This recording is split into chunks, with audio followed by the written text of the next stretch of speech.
Assalamualaikum. Hai, selamat pagi. Berjumpa kita untuk kali pertama bagi tahun 2021 untuk subjek sejarah. Okey, ada yang kali pertama jumpa cikgu, kenal cikgu. Sebab sebelum ni cikgu tak ajar kelas kamu tahun 3 kan. Okey, dah makan? Dah sarapan? Dah minum? Ayat semua dah ready lah.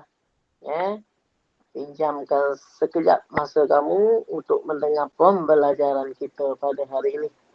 Okey. Pembelajaran kita hari ini berkenaan dengan sejarah. Apa yang kita nak belajar berkenaan sejarah. Sejarah ni pun subjek baru untuk kamu. Tahun 1, 2, 3 kamu tak belajar sejarah. Tahun 4 baru start mula belajar. Okey. Jadi apa itu sejarah? Sebelum tu cikgu tunjuk dulu buku teks. Ada yang dah ada buku teks? Kalau tak ada, kita sama-sama tengok dekat sini.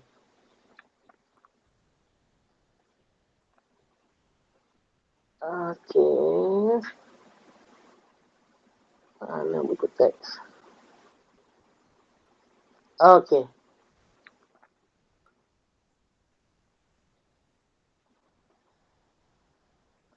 Okey, apa yang anda akan pelajari pada hari ini? Kita akan belajar 3 perkara pada hari ini. 3 perkara. Iaitu, 3 perkara tersebut adalah menyatakan pengertian sejarah, mengenal pasti sumber dalam sejarah, dan yang ketiga, menjelaskan kaedah penyelidikan sejarah. Cukup 3 dulu pada hari ini. Banyak-banyak kan pening. Kan? Banyak-banyak kan pening. Jadi kita buat sikit-sikit dahulu sebagai permulaan. Bila dah lama nanti, dah start 2-3 minggu, baru kita pecut banyak-banyak. Kan? Okey. Terus kita pergi kepada pengertian sejarah. Apa itu sejarah? Awak pernah dengar orang sebut sejarah ini, sejarah itu. Tapi sebenarnya sejarah ni apa benda? Apa benda sejarah ni?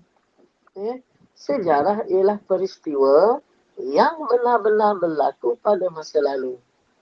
Pengertian sejarah perlu diketahui supaya kita mudah memahami peristiwa sejarah. Sejarawan telah memberikan pandangan masing-masing tentang pengertian sejarah.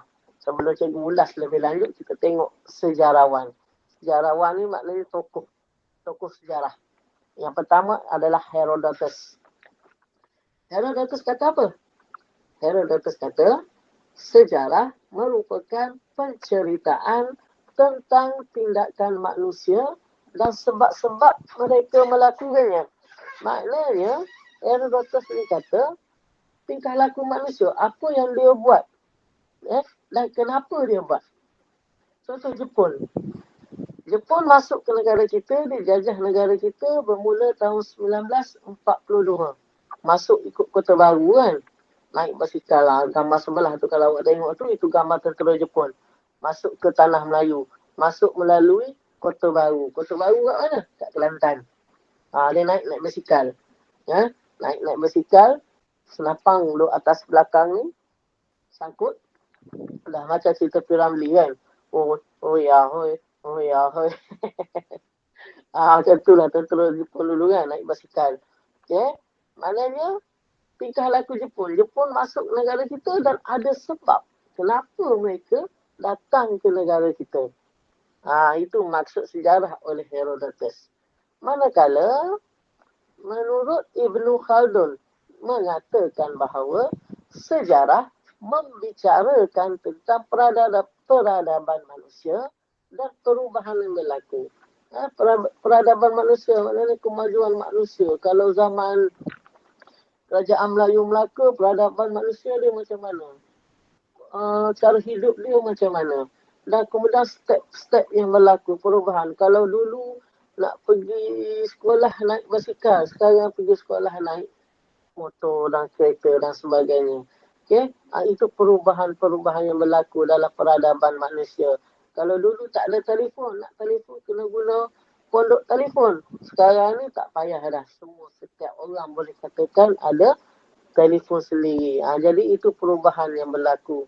Kemudian E.H. Carr pula menyatakan bahawa sejarah ialah satu proses interaksi antara masa kini dengan masa lampau. Dengan masa lampau. Dengar tak suara cikgu? Semua dengar tak suara cikgu? Ya, dengar. Okey. Sejarah ialah satu proses interaksi antara masa kini dengan masa lampau. Interaksi maknanya ada kesinambungan. Ada kesinambungan ni macam mana nak cakap? Maknanya benda yang berlaku pada masa dahulu ada kaitan lagi dengan masa kini. Dia bersambung. Macam awak tengok drama tiap-tiap petang pukul 7 gitulah.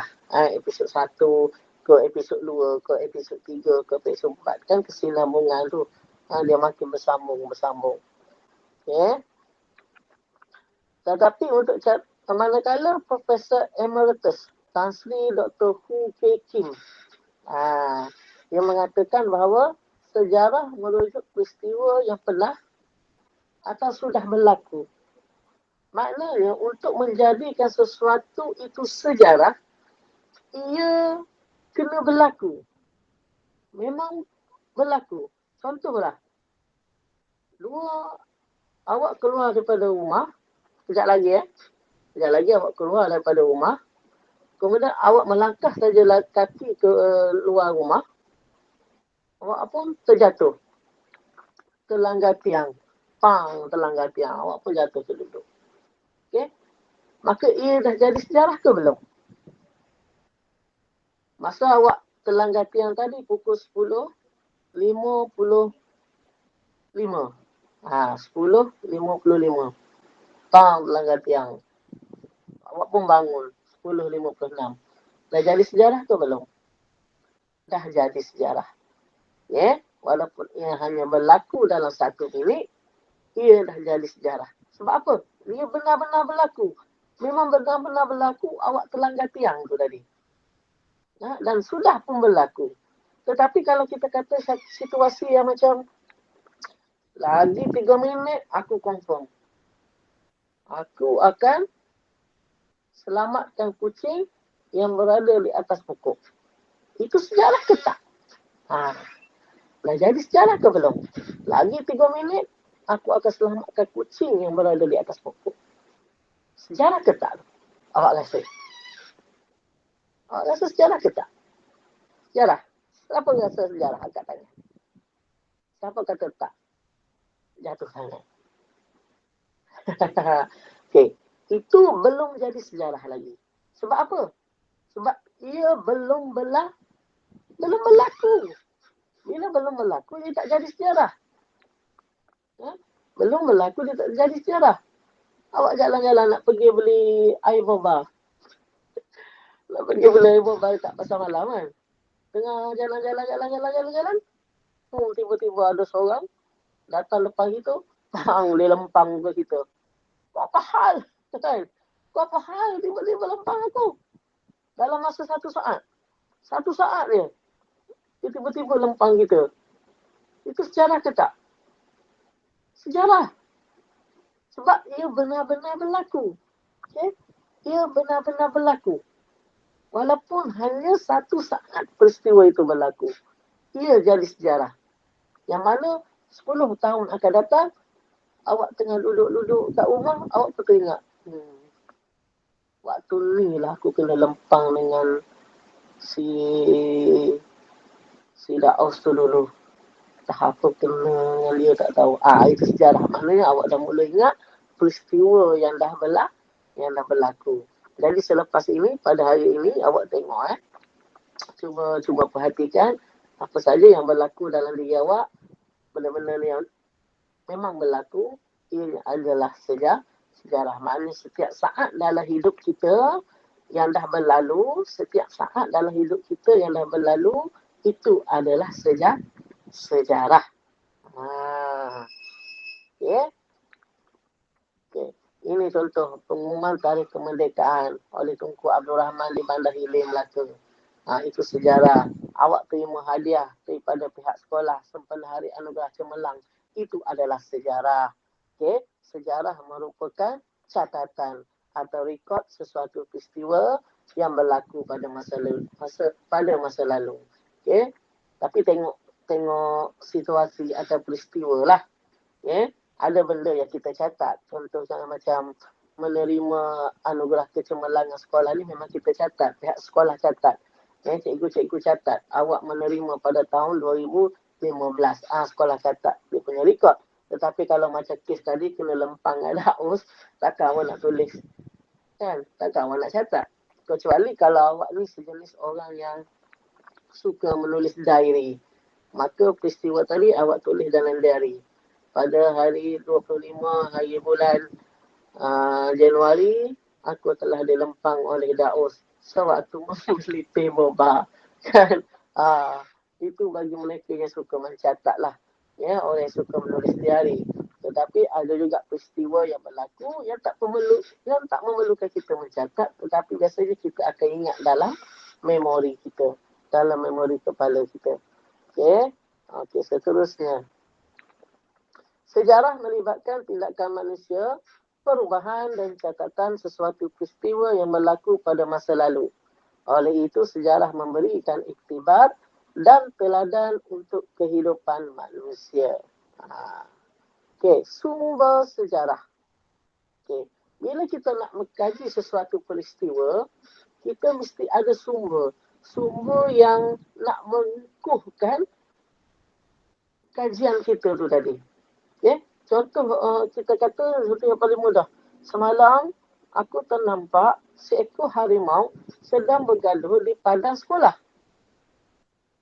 Okey, seekor harimau bergaduh di padang sekolah.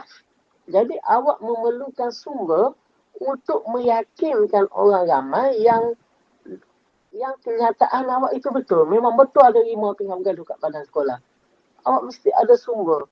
Okey, nak mengukuhkan kenyataan awak tu tadi. Jadi sumber awak tu terpulanglah. Sama ada rakaman video ke, gambar ke, awak buat live Facebook ke apa ke, itu adalah sumber. Dalam sejarah, bila kita nak mengkaji sesuatu peristiwa, dia ada dua sahaja sumber. Okay? Sumber primer dan sumber sekunder. Ada dua sahaja benda. Dalam sejarah, dalam sejarah ada dua jenis sumber sahaja yang kita gunakan untuk mengkaji, iaitu sekunder dan satu lagi primer. Primer ni bermaksud sumber pertama, manakala sekunder sumber kedua. Dan tentulah sumber pertama itu lebih meyakinkan. Lebih meyakinkan, maknanya sumber itu diakui. Manakala sumber sekunder boleh lagi diragui. Kita tengok apa itu sumber pertama, apa itu sumber kedua. Sumber primer. Sumber primer juga dikenali sebagai sumber pertama. Sumber primer berada dalam bentuk asal dan belum diolah. Contoh sumber primer ialah fosil, manuskrip, dokumen rasmi dan artifak. Ini contoh. Ini fosil. Tinggalan tumbuhan atau haiwan yang terawet. Ini adalah manuskrip. Manuskrip ni ditulis tangan. Ditulis tangan dan biasanya kertas yang digunakan adalah daripada kulit kayu. Original. Seperti Hikayat Hang Tuah dan Sulalatus Salatin. Manuskrip berbeza dengan buku biasa yang awak tulis ni. Kemudian ini adalah artifak. Ialah hasil ciptaan manusia seperti alat batu, tembikar, senjata dan duit shilling. Contohlah awak tengah main-main kat padang sekolah tu. Kemudian awak terjumpa duit shilling. Duit shilling yang pelik. Berbeza dengan duit shilling yang ada dalam poket seluar awak pada waktu tu. Dalam poket seluar awak pada waktu tu, kalau duit shilling ada gambar bunga, ada gambar bangunan parlimen, tulis 10 sen, 20 sen, 50 sen. Tetapi yang awak jumpa sekarang ni adalah duit shilling yang berbeza. Tak sama macam duit shilling yang awak guna untuk pergi ke kedai membeli sesuatu barang. Kemungkinan itu adalah artifak. Dan kalau duit shilling awak itu betul-betul berharga, betul-betul lama, ia memang bernilai. Awak boleh jual balik dengan harga yang tinggi. Ada kadang-kadang cecah juta. Okay? Tapi kita tengok betul-betul lah duit shilling tu. Entah betul ke tidak artifak lama. Duit shilling lama. Zaman kerajaan Melayu awal ke, dari zaman Portugis ke, kena pastikan betul-betul duit shilling tu. Jangan pula tertukar dengan token lobby. Dekat kedai lobby kena token duit shilling enggak kan? Yang tak pernah pergi lobby layan diri itu mungkin tak kenal duit shilling token tu. Sudah. Nanti ingatkan ini adalah artifak. Awak pun pergi jual. Jangan. Buat malu kat orang nanti. Tanya dulu orang lain. Betul ke artifak? Okay. Dan seterusnya adalah dokumen rasmi yang mengandungi catatan tentang sesuatu peristiwa yang pernah berlaku. Yang ni awak semua ada. Betul tak kalau cikgu cakap, awak semua ada dokumen rasmi ni. Apa benda? Cuba fikir. Apa yang awak ada dokumen rasmi yang mengandungi catatan tentang sesuatu peristiwa sejarah yang telah berlaku. Setiap orang ada. Setiap rakyat Malaysia ada. Apa benda? Cuba fikirkan. Apa yang awak ada ni? Kadang-kadang kita tak tahu kita ada. Tapi memangnya ada. Kita tak tahu sebab kita tak simpan. Yang simpan siapa? Ayah kita. Mak kita. Nenek kita. Atuk kita. Makcik kita. Okay? Dokumen rasmi yang awak ada, contohnya surat beranak. Okay? Kalau sekarang orang tak panggil surat beranak, dia panggil sijil kelahiran. Yang berwarna hijau tu, yang besar kertas A4. Dulu kecil je surat beranak. Yang besar tapak tangan. Sekarang ni dah sebesar kertas A4. Warna hijau surat beranak. Okay? Sijil kelahiran. Itu adalah sumber prima.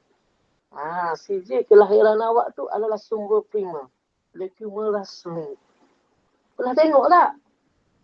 Pernah tengok tak sijil kelahiran awak? Kat situ dia ada tulis. Awak lahir pukul berapa? Jam berapa? Kat mana lahirnya? Hospital mana lahirnya? Nama penuh awak dan sebagainya. Kalau tak pernah tengok, lepas kelas ni, minta dengan ayah, minta dengan mak. Nak tengok sijil kelahiran awak. Itu adalah sumber prima. Sumber utama, sumber pertama. Manakala sumber sekunder pula ataupun sumber kedua ialah penulisan yang dihasilkan daripada sumber asal.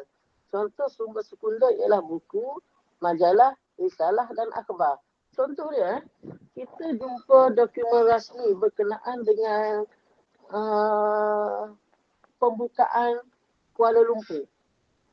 Maknanya kita dapat dokumen berkenaan pembukaan rasmi Kuala Lumpur. Siapa yang buka Kuala Lumpur? Sultan apa, cikgu lupa lah namanya.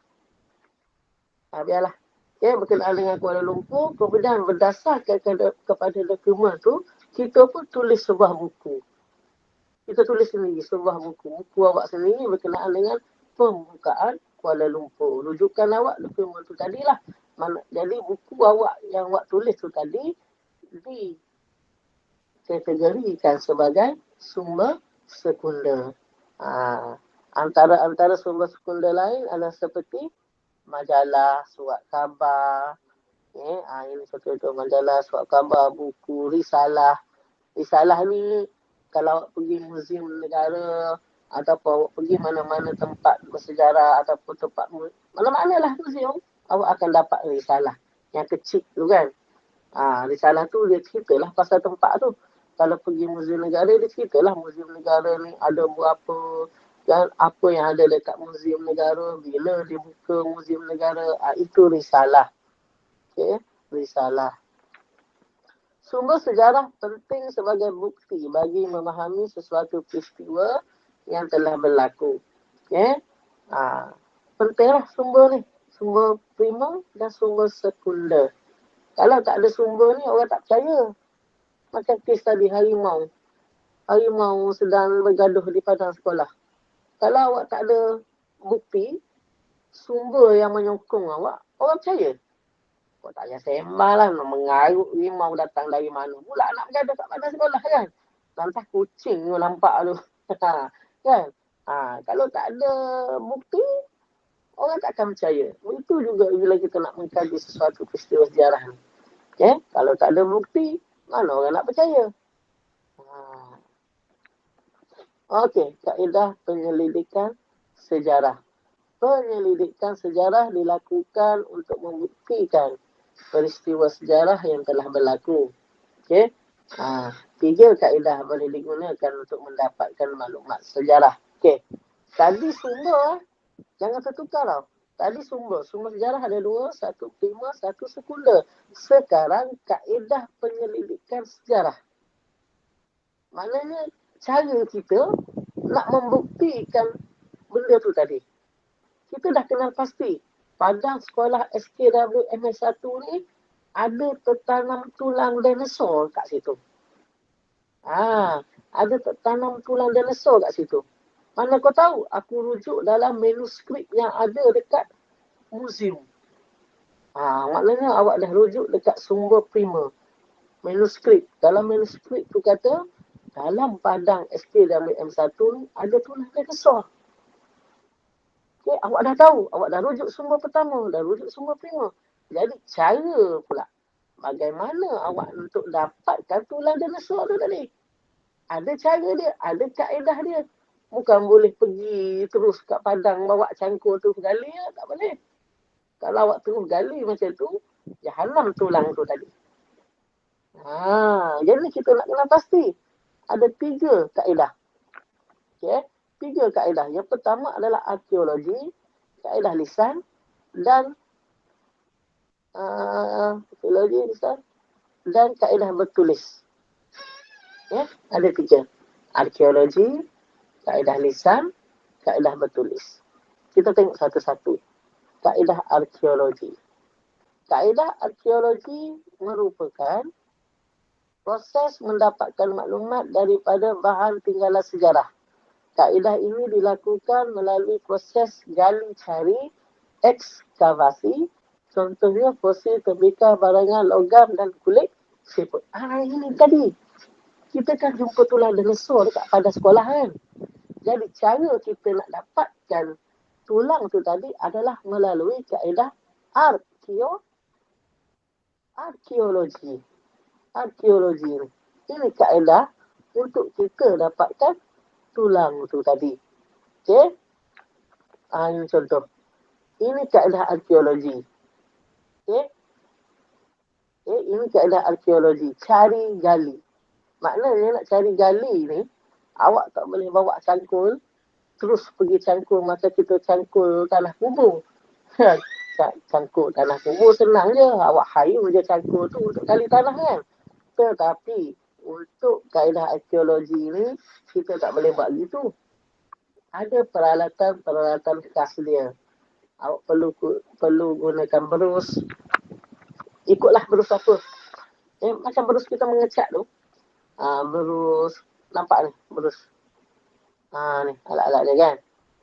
Mana ada cangkul, tak nampak cangkul kat sini. Ada berus, ada tukul, ada pahat dan sebagainya. Gali pula, gali slow-slow. Perlahan-lahan gali. Ini alatan dia. Tengok, alatan dia. Gali slow-slow. Supaya kenapa kita kena gali perlahan-lahan? Supaya tulang tadi tidak rosak. Tulang dinosaur tu tak rosak. Itu perlunya kita gali secara tertib arkeologi. Tak boleh terus cari. Ini contoh gambar arkeologi Sungai Batu di Kedah. Yang mana dijumpai pusat peleburan besi. Dikatakan di Sungai Batu ada pusat peleburan besi yang terbesar, yang lama, yang tertua sekali di Asia Tenggara. Malah mungkin juga di dunia. Okay? Awak semua boleh melawat dekat sini. Boleh pergi dekat Sungai Batu untuk melawat. Dan kemudian awak boleh buat kaedah arkeologi kat sini. Dia bagi apa nama? package sekali untuk awak merasai situasi ataupun suasana sewaktu mencari gali. Tapi pergi waktu selepas PKP lah. Sekarang mana boleh pergi kan. Sekarang pergi waktu ni, jumpa Rob pula. Polis tanya nak pergi lah. Lagi Sungai Batu, arkeologi. Cikgu Zah suruh. Sudah. Ya, sudah. Cikgu pula dia kena kan. Lepas PKP lah. Okay. Ini tulang. Bukan tulang dinosaur.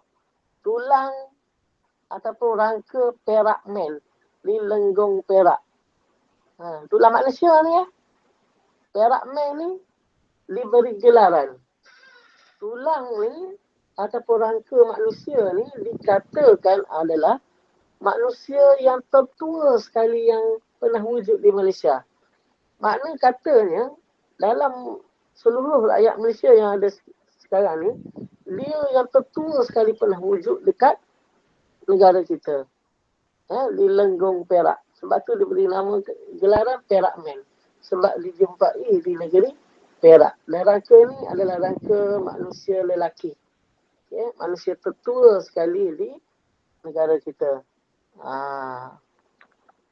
Okey, ini juga kaedah cari gali ataupun arkeologi. Tetapi arkeologi di dalam dasar laut. Di dalam dasar laut.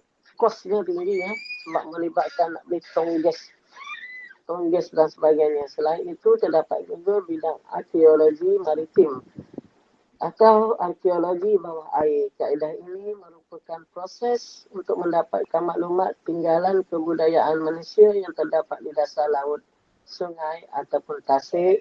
Contohnya tapak kapal karam, struktur purba dan artifak. Sebagaimana yang kita sedia maklum, kalau awak tak tahu, tak pasti tak tahu, kebanyakan ada bandar-bandar dahulu yang sudah tenggelam. Bandar-bandar sebelum wujudnya kita, sebelum lahirnya kita, dah ada bandar-bandar dahulu. Yang mana telah tenggelam di dalam dasar laut. Contohnya, sudah tengok cerita Aquaman kan? Bandar Atlantis. Bandar Atlantis dikatakan telah tenggelam di dalam dasar laut akibat daripada peningkatan air laut. Maka bandar tersebut tenggelam dalam laut. Nak tahu betul ataupun tidak, kena berenang, kena terjun masuk dalam laut tu lah. Macam gambar ni. Masuk dalam laut, kaji betul ke tak. Kena carilah. Bandar tu, batu ke, siling ke, apa saja yang membuktikan bahawa betul. Bandar Atlantis memang ada dalam dasar laut. Itu kaedah cari-gali maritim dalam dasar laut. Okey, itu kaedah arkeologi. Sekarang kita tengok kaedah lisan. Kaedah lisan ni adalah kaedah temu bual. Percakapan. Temu bual antara awak dengan seseorang. Awak dengan individu. Ataupun awak dengan sekumpulan manusia. Kaedah lisan merupakan proses mendapatkan maklumat melalui temu bual. Individu yang ditemu bual dikenali sebagai orang sumber. Orang sumber terdiri daripada mereka yang terlibat dalam peristiwa sejarah. Melihat atau mendengar peristiwa sejarah daripada orang lain. Contohnya kita nak kaji tentang, kita nak kenal tentang perwatakan Allahyarham Tan Sri P. Ramlee. Kita kenal P. Ramlee kan? Kita tengok lakonan Allahyarham, kita tengok Bujang Lapuk, Peleka Bujang Lapuk, Laksmana Bujang Lapuk, apa lagi? Laksmana Bujang Lapuk, Laksmana Doremi. Kemudian kita tengok Ibu Mertuaku. Jadi kita lahir, awak lahir, tahun bila awak lahir? Tahun 2000. Awak lahir tahun 2000. P. Ramlee pun awak dah tengok sekarang tapi awak tak pernah kenal dia. Dia dah meninggal lama dah dulu. Jadi nak mengenal P. Ramlee ni kita tanya orang yang hidup zaman P. Ramlee. Orang yang masih hidup zaman sekarang. Tetapi masa zaman P. Ramlee dia ada. Dia faham tak? Orang yang hidup zaman P. Ramlee tapi dia masih hidup lagi zaman sekarang. Contoh temu bual yang pernah dibuat dulu oleh dokumentari Astro ke apa, cikgu tak ingat, History, channel History, dia temu bual dengan Aziz Sata. Okay, ditanya Aziz Sata. Aziz Sata yang berlaku dalam cerita Pendekar Bujang Lapuk. Bujang Lapuk, ya, Seliman Bujang Lapuk dengan P. Ramlee. Tetapi dia masih hidup sebelum ni. Sekarang dah meninggal lah. Allahyarham dah meninggal. Tapi 2-3 tahun lepas dia masih hidup. Jadi kita buat temubual dengan Aziz Sata tentang P. Ramlee. Ini contoh kaedah lisan. Okay? Begitu juga kita buat temubual, kita nak kenal tentang tokoh bola sepak, Muftah Dahari. Jadi kita buat temubual dengan anak Muftah Dahari. Ini temubual lisan. Okay, kita tengok langkah-langkah. Langkah-langkah dalam kaedah lisan adalah langkah pertama mengenal pasti orang sumber dan menyediakan soalan berdasarkan tajuk kajian. Okay, kita nak buat temubual berkaitan dengan P. Ramlee. Jadi kita dah kenal pasti Aziz Sata yang kita nak temubual. Sebelum pergi jumpa Aziz Sata, kita buat soalan dulu. Senaraikan 10-20 soalan apa yang awak nak tanya tentang P. Ramlee. Okay? Jangan dah pergi baru nak fikir. Marah orang tu sekarang. Okay? Senaraikan dulu. Mana sampai-sampai sana terus tanya soalan. Langkah kedua, menemubual dan merakamkan perbualan. Okay? Dah sampai hari berkenaan, jumpa Aziz Sata, tanyalah soalan. Bila tanya soalan, awak kena catat dan rakam video perbualan awak sebagai bukti. Langkah ketiga, menyalin rakaman, menyimpan data perbualan dan membuat penulisan. Menyalin rakaman ni maknanya kopi video tu tadi. Okay? Kopi masuk dalam file. Takut hilang, takut terdelete dan sebagainya. Kemudian simpan rekod tadi, tempat yang senang nak cari, senang nak jumpa. Jangan simpan tempat yang susah kita nak cari. Dan last sekali, tulis apa yang awak dah temubual tu tadi. Okay. Yang ketiga adalah kaedah bertulis. Merupakan proses mendapatkan maklumat daripada tulisan dan lakaran. Maklumat ini diperoleh daripada dinding gua, kayu, batu dan bahan bercetak. Okay, ini kaedah yang ketiga. Kaedah penyelidikan sejarah yang ketiga adalah kaedah bertulis. Yang ni awak cari maklumat kalau pergi dalam gua, mana-mana gua lah. Kemudian dekat dinding gua tu ada lukisan. Lukisan apa-apa, itu awak boleh catat. Okay? Boleh catat, dia lukis dan sebagainya. Okay? Orang dulu-dulu mana tahu menulis. Jadi kebanyakannya dia membuat dalam bentuk gambar. Okay, langkah-langkah dalam kaedah bertulis. Langkah pertama, mengenal pasti sumber sejarah yang tepat. Maknanya, confirmkan dulu. Betul ke tidak kat sini ada benda yang awak nak kaji. Jangan main pergi je. Sebab ia melibatkan kos. Langkah kedua, kumpulkan sumber sejarah. Langkah ketiga, tafsir maklumat dalam sumber. Langkah kedua tu tadi, maknanya awak dah tahu dekat bahagian ini ada gambar-gambar, ada banyak tulisan. Kemudian dah dapat benda tu, kumpul semua, kemudian tafsir. Gambar yang dia tunjuk, manusia sedang tunjuk bulatan tu, apa maksud dia? Awak kena tafsir. Macam mana nak tafsir? Kalau tak tahu, kena tanya orang lah. Okay, rujuk buku. Langkah keempat, membuat penulisan. Dah dapat semua maklumat, dah dapat jawapan, tulis. Okay, terus tulis. Pengkaji boleh memilih mana-mana kaedah yang sesuai untuk mengkaji peristiwa sejarah. Kaedah yang terdapat dalam penyelidikan sejarah memberikan ruang untuk pengkaji menghasilkan penulisan sejarah yang berkualiti. Ini terpulang kepada awak sebagai seorang yang hendak mengkaji, seorang yang hendak mendapatkan jawapan. Awak nak guna kaedah mana terpulang pada awak. Nak gunakan kaedah cari gali, nak gunakan kaedah lisan, ataupun nak gunakan kaedah bertulis. Ikut kesesuaian diri awak. Okay? Ikut kesesuaian diri awak, ikut bajet awak, ikut kos awak. Terpulang kepada awak sebagai pengkaji. Tetapi yang paling penting dalam kita mengkaji, yang paling penting sekali adalah sumber. Sumber prima ataupun sumber sekunder. Lebih baik dapatkan banyak sumber primer berbanding sumber sekunder. Sumber primer orang tak boleh nak petikaikan lah. Okay. Sumber primer orang nak petikaikan susah sikit. Tapi sumber sekunder orang boleh petikaikan lagi kebenarannya. Okay. Jadi cukup sampai sini. Kita dah belajar 3 perkara. Kita dah belajar apa itu sejarah. Sejarah itu membawa maksud peristiwa yang telah berlaku dan benar-benar berlaku. Kita dah kenal sumber. Sumber ada 2, sumber primer dan juga sumber sekunder. Sumber primer terdiri daripada fosil, manuskrip, okay? Daripada artifak dan sebagainya. Manakala sumber sekunder terdiri pada surat khabar, majalah dan sebagainya. Manakala kaedah penyelidikan sejarah terbahagi kepada 3, iaitu arkeologi, lisan dan bertulis. Okay. Jadi setakat itu saja untuk minggu ini. Cikgu akan tinggalkan link dekat grup WhatsApp kelas untuk awak buat latihan.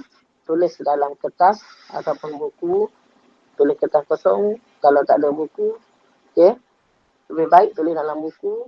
Jadi senang. Nanti boleh gunakan dekat sekolah. Okay, boleh gunakan dekat sekolah tu. Maknanya kalau sekolah buka, buku itu akan terus diguna pakai. Tak perlu guna buku lain lah. Okay. Kalau tulis dalam kertas, simpan kertas elok-elok. Dah beli buku, tampal terus dalam buku. Okay.